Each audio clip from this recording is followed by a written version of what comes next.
Hi, I'm Kelly from freebiefindingmom.com, and today we're going to chat about a couple of commonly used investment options that you may want to consider adding to your portfolio.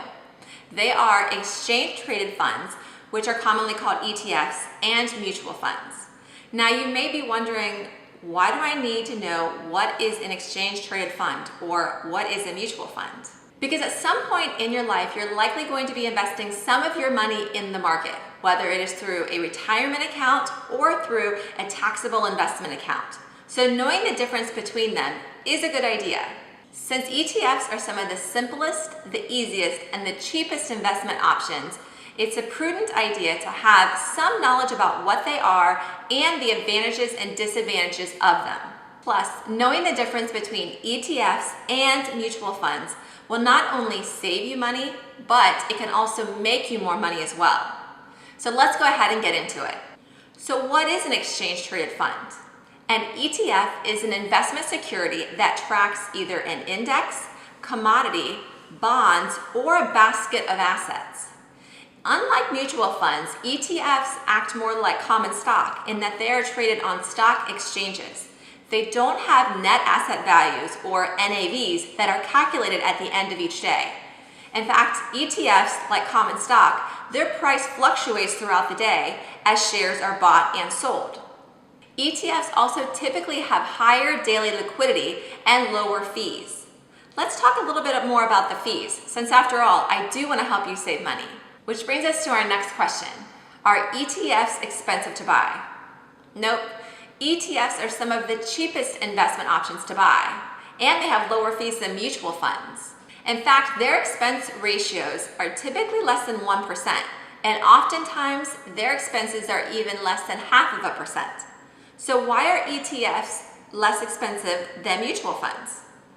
Well, ETFs are cheaper than mutual funds because they are passively managed. And what that basically means is that there is no active management team in place making the investment decisions, like mutual funds. Therefore, when you invest in ETFs, you will never beat the market.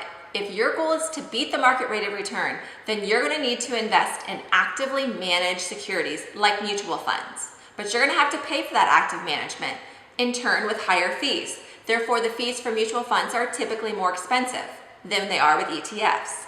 It is important to remember, though, that even if you have an active management team in place, they don't always beat the market. Therefore, be sure to do your due diligence when you are selecting mutual funds.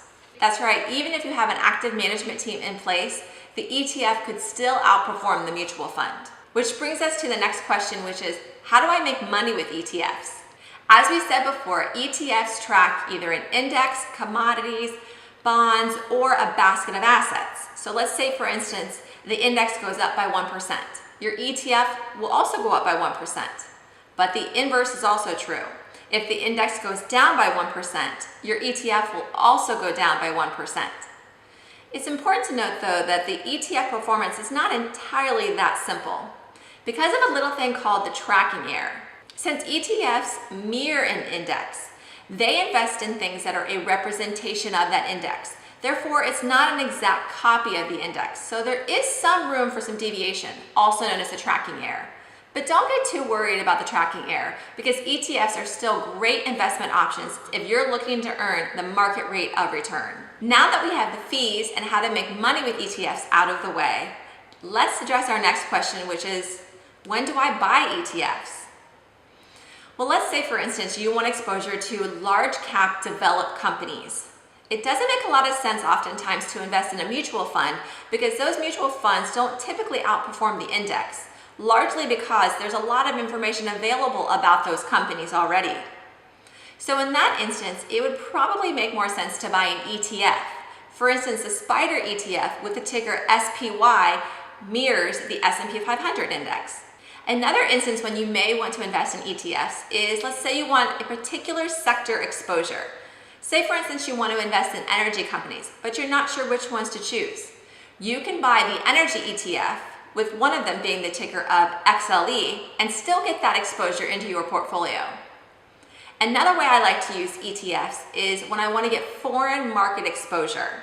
So for instance, the ticker EEM is the iShares Emerging Market ETF.